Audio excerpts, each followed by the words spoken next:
Olá, amigas e amigos. Está começando o podcast A Espada da Justiça. O nosso convidado de hoje peço permissão aos senhores a lerem, é o 5º vice-presidente da Convenção das Assembleias de Deus do Rio de Janeiro, Comaerge, pastor Marcelo Cairos. Mas, pastor, estamos aqui, está com o senhor aqui, é uma honra de tê-los aqui para a gente fazer um bate-papo, né, sobre vários assuntos. Para mim, se constitui uma honra e um prazer estar junto com você nesse podcast, esclarecendo um pouco da visão de que a nossa convenção tem e de tudo que nós estamos fazendo nesse exato momento em prol dessa nação. Nosso podcast está aberto aí para o senhor colocar o que você achar de importante, né? E a gente, se puder complementar uma vez ou outra, a gente vai incomodar o senhor um pouquinho. Ok. Fica à vontade, então, pastor. Nós somos da Assembleia de Deus, somos ligados a uma convenção estadual, ligados também à CGADB, que é a nossa convenção nacional. E hoje a gente tem falado um pouco de política nas igrejas e as pessoas não entendem muito isso, né? Não, igreja é lugar de falar de Jesus, de religião, e política a gente fala na rua, fala em casa. Mas a realidade é que a igreja hoje fala de política para poder falar de Jesus amanhã. Porque se a esquerda que tenta voltar ao poder cumprir aquilo que o presidente deles diz que vai fazer, nós vamos ser cerceados dos nossos direitos. O Estado é laico, porém, eles querem declarar o Estado ateu. Com certeza. Porque o Estado laico dá direito a todas as religiões. Que é seu espaço. E eles vêm na contramão disso, querendo cercear a religião. Por exemplo, a Assembleia de Deus, igreja a qual nós pertencemos, já é uma igreja centenária. Com certeza. Que vem durante um século falando do mesmo rito religioso, vem pregando a mesma doutrina bíblica, e agora, de um tempo para cá, eles querem alterar as leis.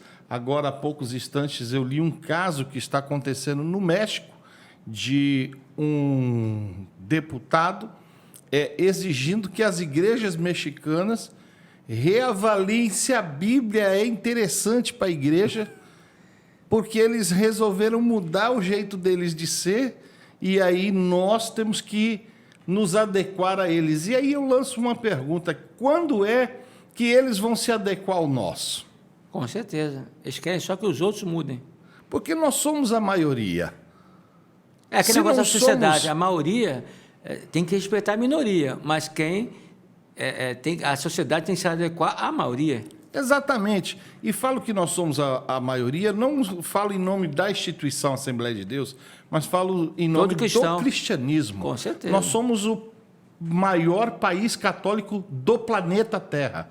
O Brasil é o maior país católico do mundo. Poderia até, então, dizer que é o maior país cristão do mundo. Cristão. Fomos colonizados pelos cristãos.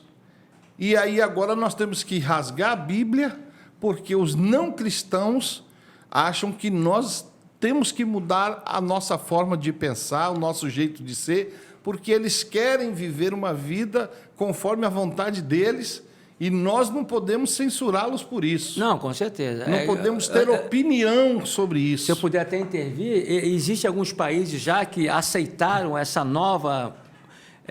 quer dizer, o cerceamento da liberdade, né? A entrada do comunismo ou da esquerda, ou que seja o rótulo que for, que já estão destruindo igrejas, tacando fogo em igrejas. Se não me engano, foi o Chile, Sim. o próprio México também.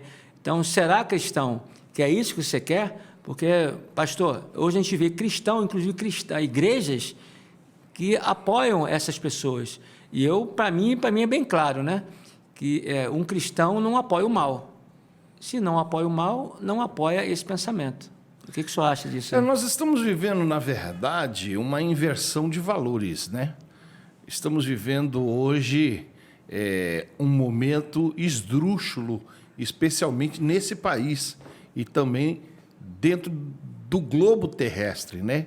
Nós vivemos um momento que parece que a ética, a moral e os bons costumes foram deixados Tá de lado. Se o cara saiu honrada, a gente tem que, vou dizer assim, exaltar quando era para ser a coisa normal. Exatamente. Nós temos pessoas nesse país que preferem eleger uma moça que tem tatuagem até, desculpa o perdão da palavra, no ânus, como a representante desse país, mas não falam de missionárias que estão há anos dentro dos rincões desse país, como aqui bem próximo, no estado de Minas Gerais, no Vale de Jequitinhonha, levando comida, levando roupa, levando remédio, levando donativos para as pessoas fora, carentes. Manaus também tem, lá Essa no Amazonas. não existe. A Anitta é que existe. A Anitta é a maior representante desse país. Que país, como dizia Renato Russo, que país é esse?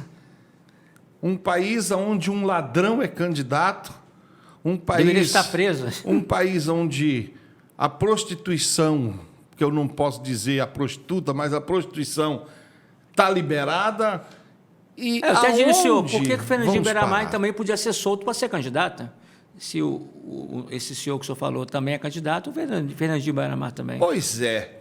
Isso é uma coisa muito séria, porque nós temos hoje, aqui no nosso estado do Rio de Janeiro, por exemplo, a polícia, por determinação do STF, não subir aos morros. O senhor sabe quem fez isso, né? Um deputado Molon do PSOL. Sim.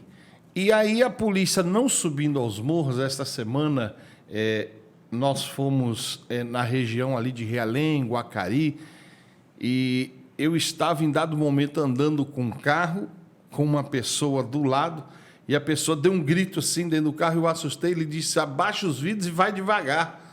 E quando eu olhei para o lado assim, havia 5 pessoas no meio da avenida, de fuzil na mão, bem tranquilo, pleno meio-dia, como se aquilo fosse a coisa mais normal do mundo. A polícia não entra mais e a criminalidade já dominou. Ela não está mais no morro, ela já desceu para as avenidas. Nós estávamos a menos de 500 metros da Avenida Brasil. Caramba. Ou seja, complicado. Aonde nós vamos parar? Porque há anos atrás, Brizola, quando governava, proibiu a polícia de subir nos morros. Gerou esse monte de tráfico que tem no estado. Não, eu ainda posso acrescentar do Brizola? Eu morava, minha mãe morava, né, e meu pai, numa casa ali na rua Ana Teles, em Jacarepaguá. Ali tinha uma comunidade, mas de 2, 3 pessoas humildes realmente, que não tinham condição. Esse senhor aí, o Brizola, o falecido, ele incentivou a criação da comunidade depois do tráfico. E aí a gente para e pensa, o que será do futuro desta nação?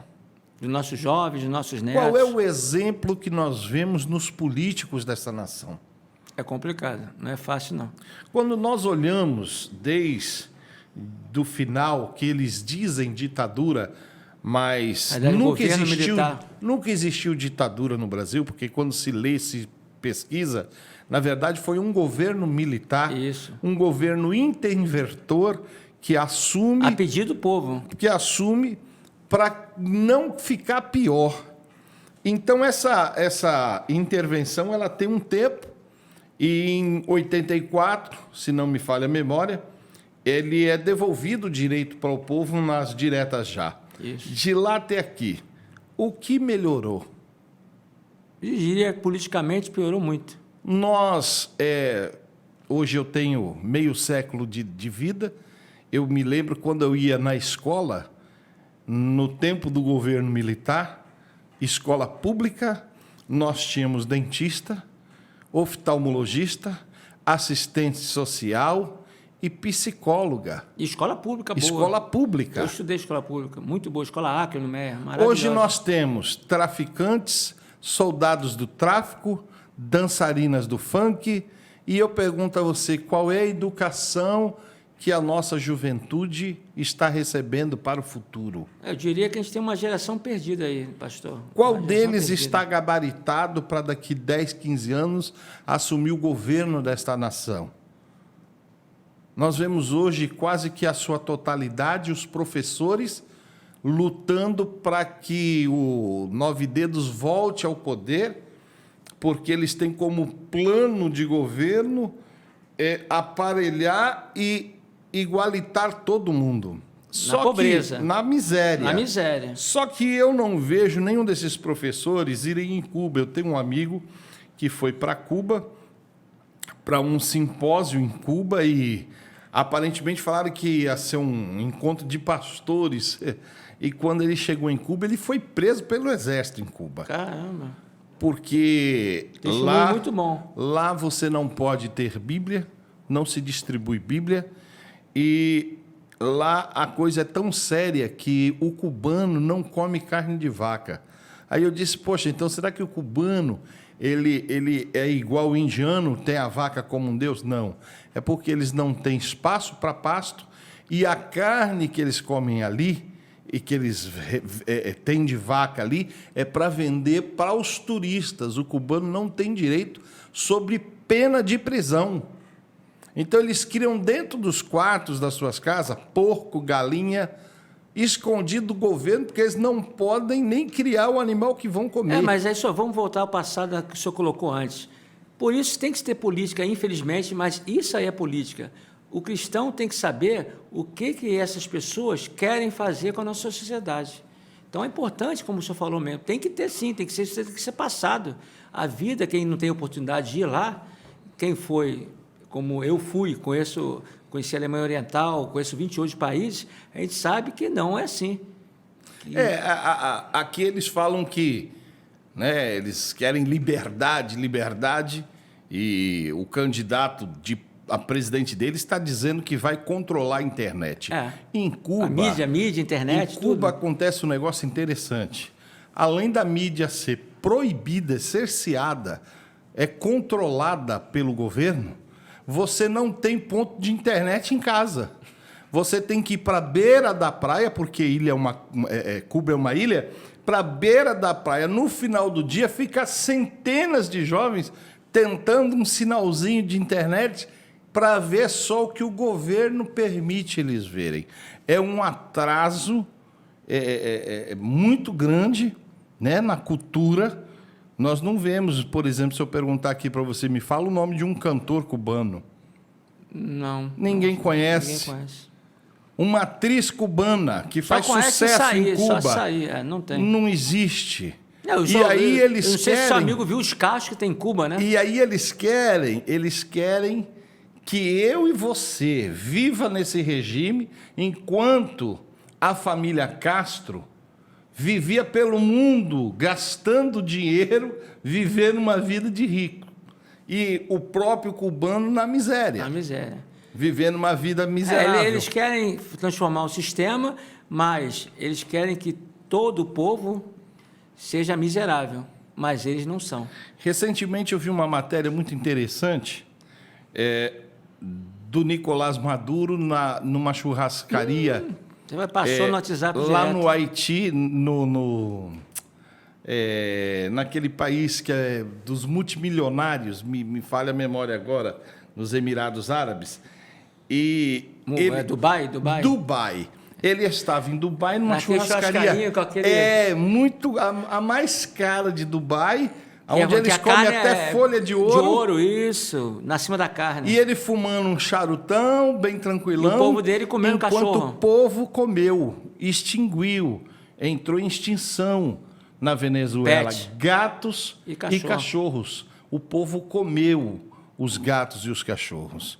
Como agora estão fazendo nesse exato momento aqui na nossa vizinha Argentina também. Venezuela, Argentina. Então, eu pergunto a você, será que o Brasil, o brasileiro que gosta de comer bem, gosta do seu churrasco, gosta de ter a sua mesa farta, está preparado para viver, está preparado para abrir mão de ter o seu alimento digno?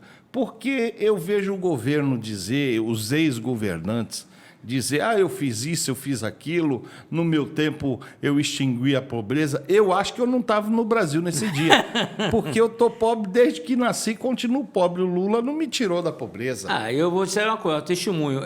A gente faz trabalho de rua, ajudando as pessoas, né? E tinha muita gente. Hoje talvez tenha um pouco mais por causa da pandemia, porque várias pessoas cercearam a liberdade das pessoas trabalharem.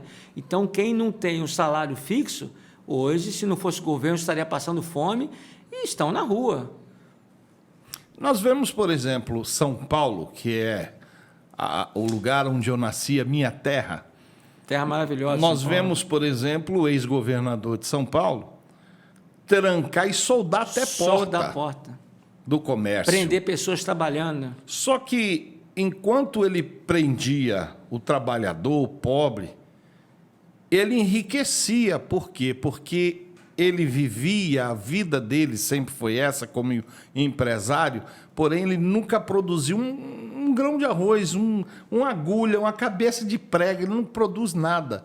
Ele vende o seu negócio para alguém de outro país que quer comprar um negócio semelhante ao seu, e ele ganha em cima dessa negociação.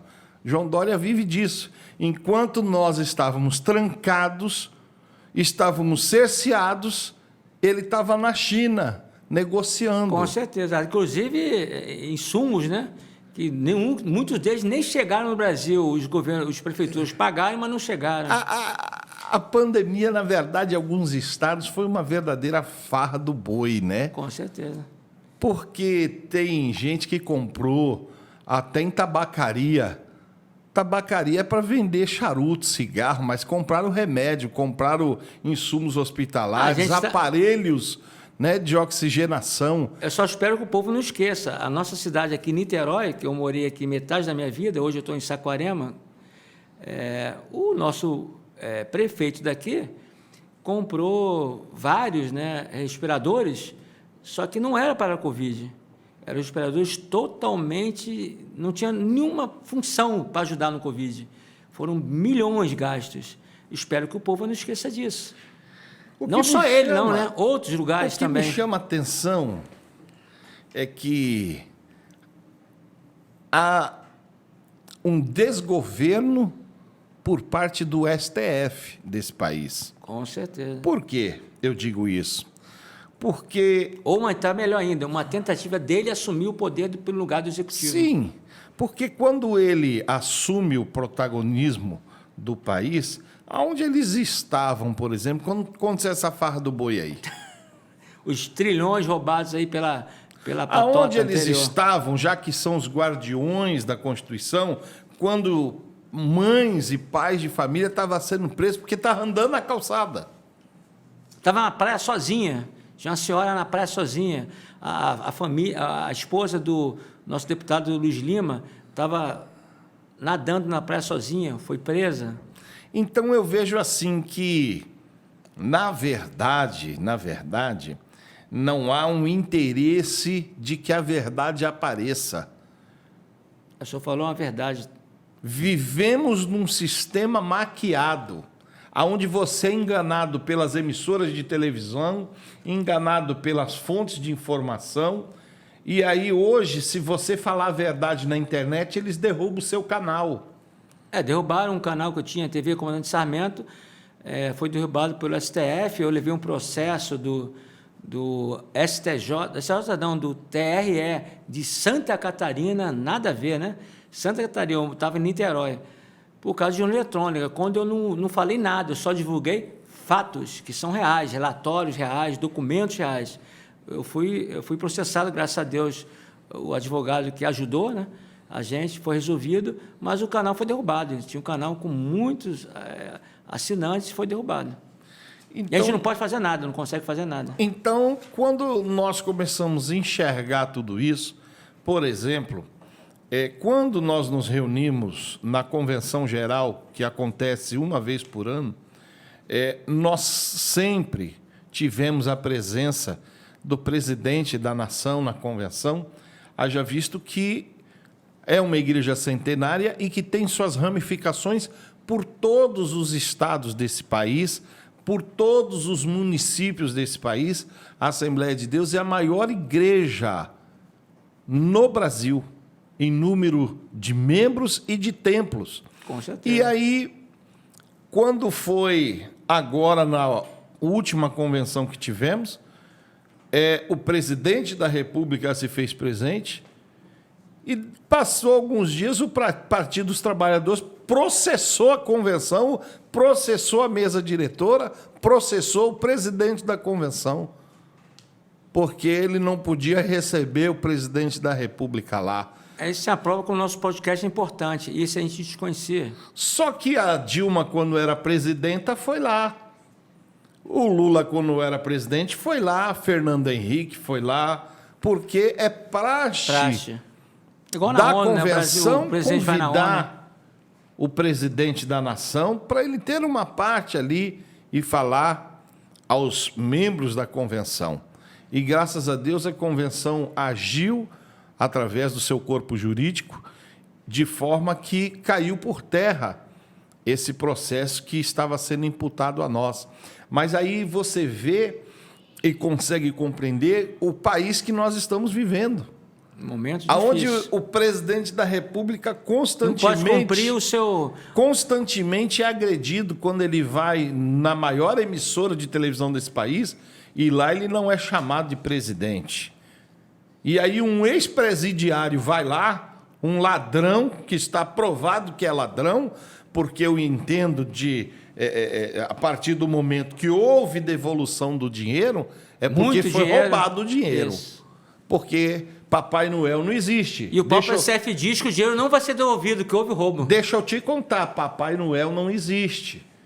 Então, se houve a devolução do dinheiro, não foi o Papai Noel, foi os ladrões ligados à quadrilha do PT que então devolveram o dinheiro. E o STF, complementando o que você falou, o STF diz que esse dinheiro é resultante de roubo.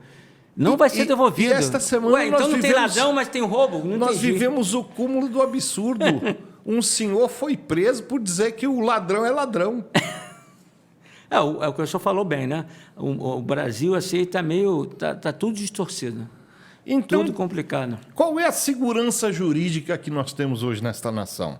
Nós temos fácil, um ministro que ele mesmo é a vítima, ele mesmo é o acusador, ele mesmo é o juiz, ele mesmo manda a polícia prender, ele mesmo manda soltar. Não, e detalhe, em alguns casos ele prendeu porque a pessoa se expressou como a Constituição permite.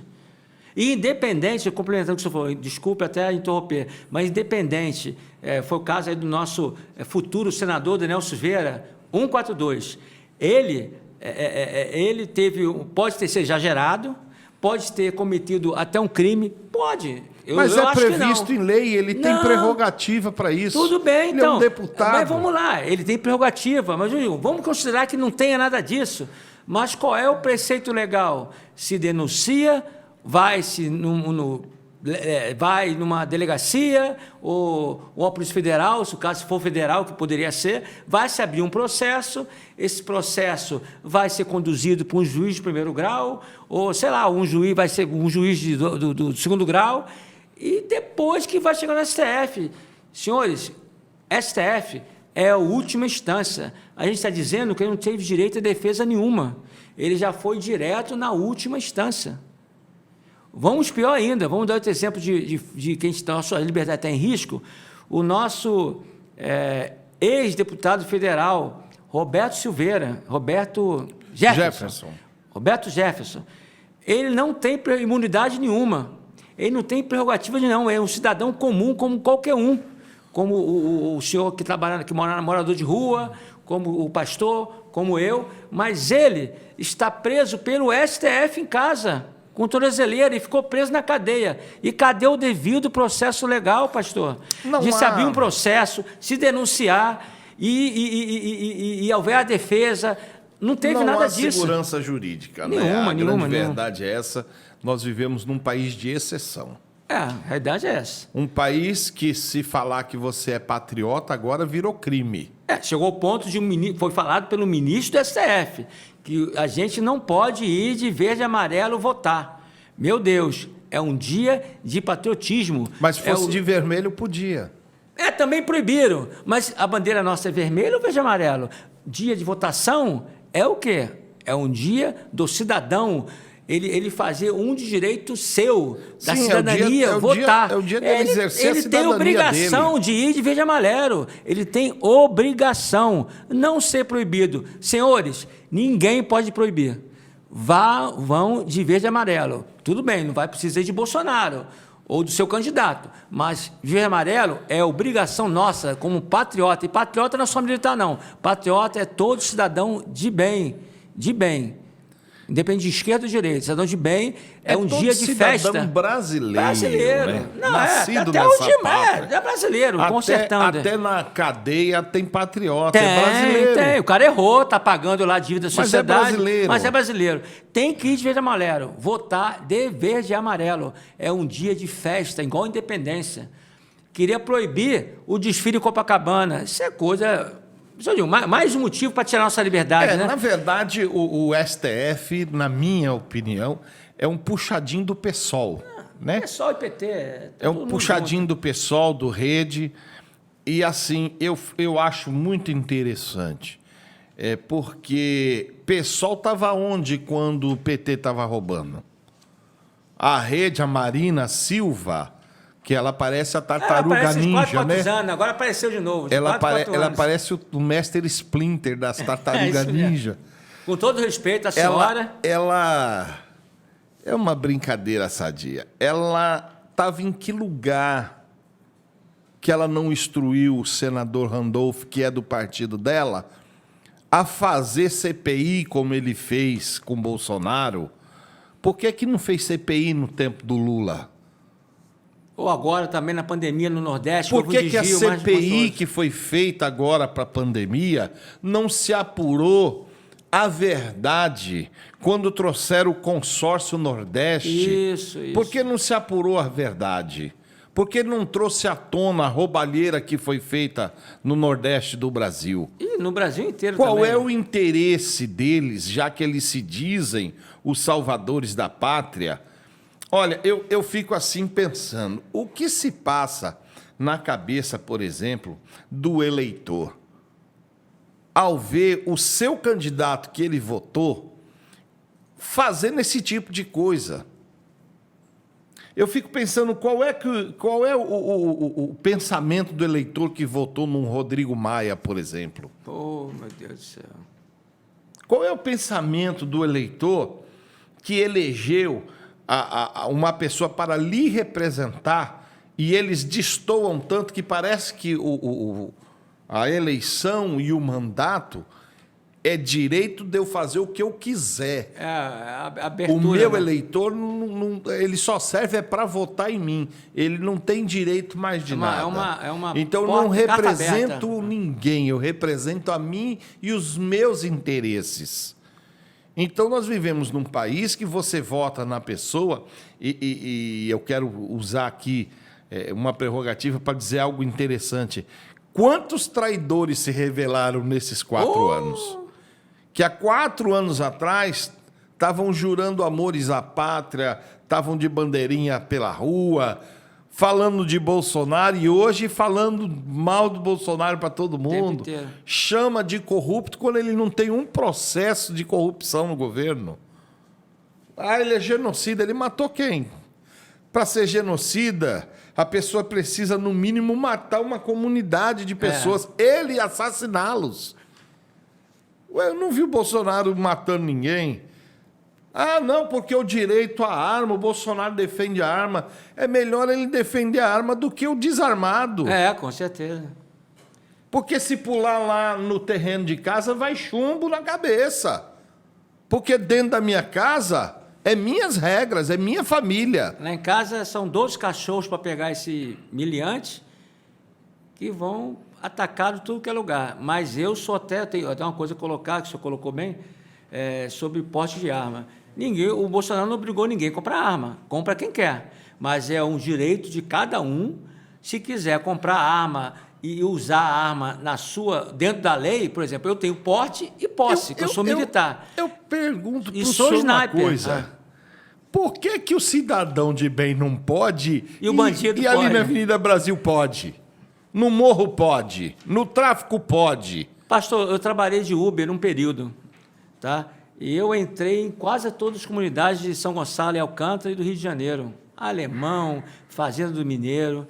Eu vejo ali o povo escravo daquela situação e eu vejo também os governos estaduais e municipais deixando a população de lado.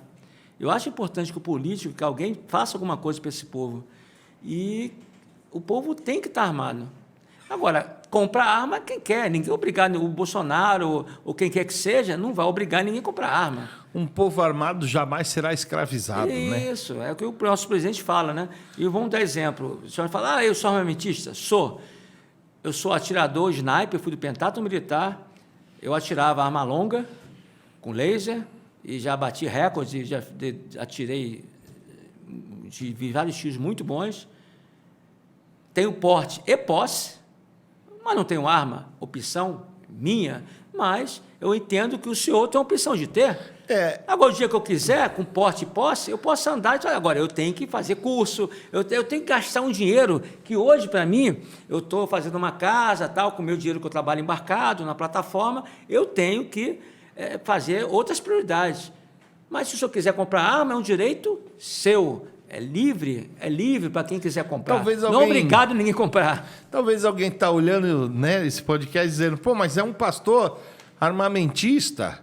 Ué, não houve ninguém mais armamentista do que o próprio Deus. Porque quando Moisés sai do Egito e vai peregrinar com o povo 40 anos, Deus vai preparar Moisés para uma guerra contra os amalequitas. Não foi guerra de flor, beijinho. Não, enfia a espada e mata. Deus vai falar sobre Davi, o rei de Israel. Deus disse, achei em Davi, meu servo, um homem segundo o meu coração. E Davi não se contentou em matar um gigante, não. Ele matou e arrancou a cabeça. Ele decapitou o gigante Golias. Com a espada do gigante, né? Então, vem cá, que hipocrisia é essa que vocês querem transformar nós evangélicos num bando de banana? Não tem essa, não. Querem dominar o povo, Não tem essa, não. Nós somos cidadãos e temos os mesmos direitos que todos têm. E o seu direito termina onde começa o meu. Com certeza. E eu tenho direito à minha defesa, sim. Ela é constitucional, garantida por lei. Legal, a alta defesa. Somos legalistas. Então nós precisamos entender. Eu fico olhando, por exemplo, um monte de artistas que se acham que estão acima do bem e do mal. São semideuses. Semideuses, igual a STF. Mas só porque você decorou um texto da rede Goebbels de televisão, você acha que você é o... Da Globo Lixo. Né? Não, você é um ser humano como qualquer um.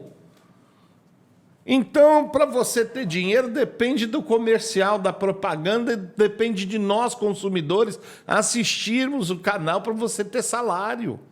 Então ninguém está acima do bem e do mal.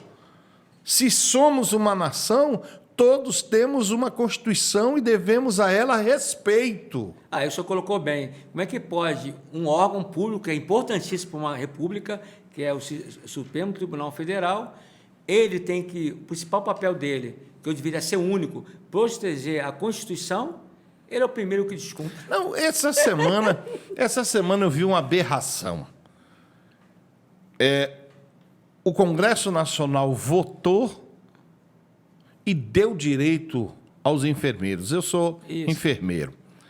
Minha irmã também é enfermeira, tem muitos... E deram direito ao nosso piso salarial. É garantido pela Constituição. Aí o STF foi lá e bloqueou. Só que o aumento deles foi liberado. Está liberado. A lagosta deles é liberada. O vinho deles é liberado. Eu só não entendo até onde dura a paciência do brasileiro com isso. Mas aqui ele fala, aquele que a gente coloca sempre. Porque quando você for votar, antes de acabar, eu preciso te dar esse recado. Não vota em qualquer um, não. Não vota porque é bonitinho. Esse candidato fala tão bonitinho, gostei dele. Não, vote com um voto consciente, racional. Vote em alguém que dentro do Congresso Nacional vai defender o teu direito. Não vai aceitar, porque está previsto na Constituição o impeachment dos ministros também. Com certeza. Esse jogo de compadre tem que acabar. Tem que assumir um senador que tenha coragem de fazer isso. Tem que mudar isso. Nós temos que ter deputados que vão lutar em prol do bem do povo. Do povo, é. Não é em prol de uma comunidade de gente, de um grupo de futebol. Se eu puder colocar, o poder, na verdade, vem do povo. Falta o povo acordar para ver isso.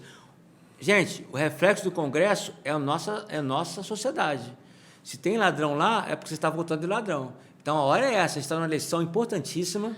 Eu lembro, não te interrompendo, que vovó votou no Fernando Collor de Mello porque ele era bonito. Poxa, aí. Já me falaram Vovó isso. dizia, ele é um galã. Em 2018 eu ganhei voto e a moça falou que eu tinha o olho azul. Nós precisamos aprender a votar. Um povo inteligente não passa miséria. Com certeza. Um povo mediocrizado vai viver sobre a tutela do Estado. O nosso país é riquíssimo, pastor. Eu conheço o Brasil inteiro e 28 países. O país, ele foi assim, Deus deu tudo para a gente de mão beijada, a gente não tem tsunami, não tem terremoto. Cantava Jorge Benjor, né? Mora num país tropical abençoado por Deus. Gente, a gente planta o ano inteiro em qualquer lugar do Brasil, a gente não tem tsunami, a gente não tem terremotos monstruosos, nós moramos num paraíso, o mundo inteiro inveja o Brasil. Só falta o povo acordar. Esse aspecto que nós não somos cachorrinhos vira-lata, apesar de eu adorar cachorro vira-lata, eu trabalho com isso, eu tenho vários em casa, mas cachorro vira-lata no aspecto de não somos piores que ninguém. Sim. Não somos Nós piores. somos uma nação autossuficiente. Em tudo, somos quase. Produtores de alimento, de grãos, e somos de inteligentes, petróleo. somos inteligentes. Somos capazes de alcançar aquilo que nós determinarmos. O que nós precisamos acertar é no próximo dia 2 agora de outubro, votar consciente. E eu quero fazer um pedido a você, não reeleja candidatos antigos, dê oportunidades para candidatos que estão iniciando a sua carreira. Não estou falando de idade, não. Vote em alguém que ainda não teve uma chance de fazer valer o seu papel. Eu penso, como é que pode o povo alagoano votar tantos anos num ladrão como o Renan Calheiros? Não é possível que lá dentro de Alagoas não tenha ninguém melhor que ele, só tem ele. Ele não faz nada mesmo, né? Tem um ou outro que ainda faz alguma coisa. Não, mas ele faz, rouba, vai lá né? para roubar. É, roubar.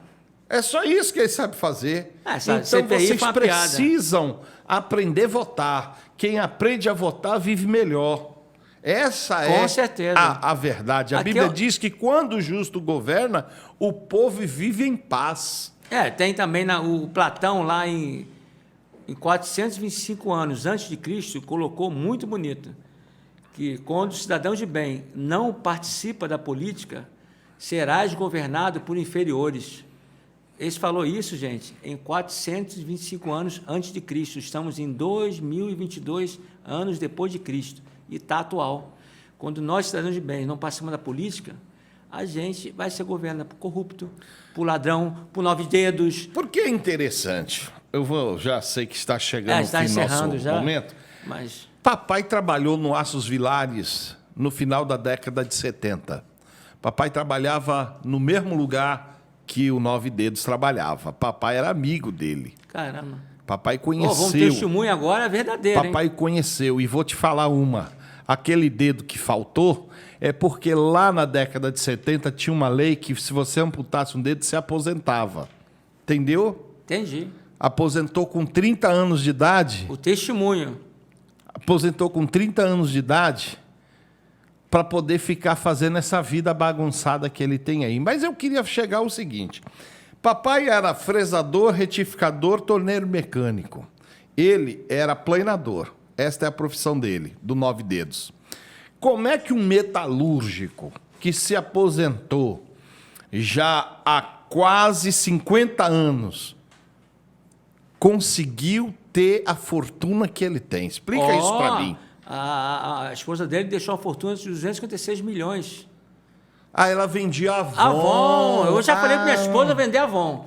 Eu já Ela falei. vendia batom. Minha esposa para vender Engraçado que a Jequiti é melhor do que a Avon, não é? Não, a Avon é boa. Pô, a Avon É do Avon. Silvio Santos, a Jequiti. Não fez não. nenhuma milionária ainda lá. Mas a Avon tem. A Avon tem. Tá certo. Então aprenda. Você tem aí nas suas mãos a maior arma Da cidadania. No da mundo, cidadania. É o seu voto. Não joga ele fora. Vote consciente. Não permita que um candidato que te dê um tijolo, um cimento, uma dentadura, ajuda aí a fazer uma festinha no bairro. Não permita ele sentar Não na cadeira. venda seu voto. Porque hoje ele te dá essa miséria para amanhã ganhar milhões em cima da tua miséria. Essa é a realidade. Pastor, desculpe cortar o senhor, mas tem um limite de tempo, né? Sim. Então, eu gostaria de ver se o senhor pudesse fechar, que foi maravilhoso. Acho que o senhor acrescentou muito para a nossa sociedade, que esse é o intuito, né? Queria que o senhor possa fechar para a gente, para depois eu encerrar. Eu gostaria que nós tivéssemos um voto consciente, que você possa votar em paz, sabendo que a justiça vem de Deus. Pode tudo estar perdido, mas Deus ainda está no governo, Deus ainda está no comando, Deus ainda mantém na palma das suas mãos toda a justiça. E eu tenho certeza que esta nação será conhecida, assim como a Bíblia fala no livro de Salmos, quando Israel volta do cativeiro. A Bíblia vai dizer que os seus vizinhos olhavam para eles e diziam: grandes coisas fez o Senhor a estes e por isso eles estão alegres. A nossa alegria não está na mão do Luiz Inácio. Nossa alegria está em voltar consciente e temos governo de pessoas sérias que não se envolveram com corrupção, que não traíram a nossa confiança e que vão governar para o bem de uma nação, não para o bem de um grupo de pessoas. Esse é o meu desejo, que você possa ir votar consciente e feliz, sabendo que você está ajudando a sua nação a prosperar. Obrigado, pastor. Foi maravilhosa a sua presença. Foi uma honra ter o senhor aqui. O seu trabalho é maravilhoso. Conversamos aqui com o 5º vice-presidente da Convenção da Assembleia de Deus do Rio de Janeiro, da Comaerge, pastor Marcelo Cairo. E agradeço, com certeza o senhor virá mais vezes no nosso podcast, né, que se Deus quiser ele vai bombar. E espero que todos os senhores aprendam, como o pastor falou, que o voto tem que ser consciente. Eu não voto em ladrão. Senhores, uma pessoa entra na minha casa, estupra minha mulher, estupra minha filha, rouba meu dinheiro, eu ainda vou defender ela? Diz o cristianismo que eu não tenho direito a tirar a vida de ninguém. Deus me ajude que eu não mate, mas defender ela, meu Deus do céu, ladrão tem no mundo inteiro, mas defensor de ladrão, infelizmente, só no Brasil. Então, estamos encerrando aqui mais um podcast A Espada da Justiça e que consigamos aí tornar nosso povo mais consciente no seu poder. O poder emana do povo. Força, fé e honra. Fiquem com Deus.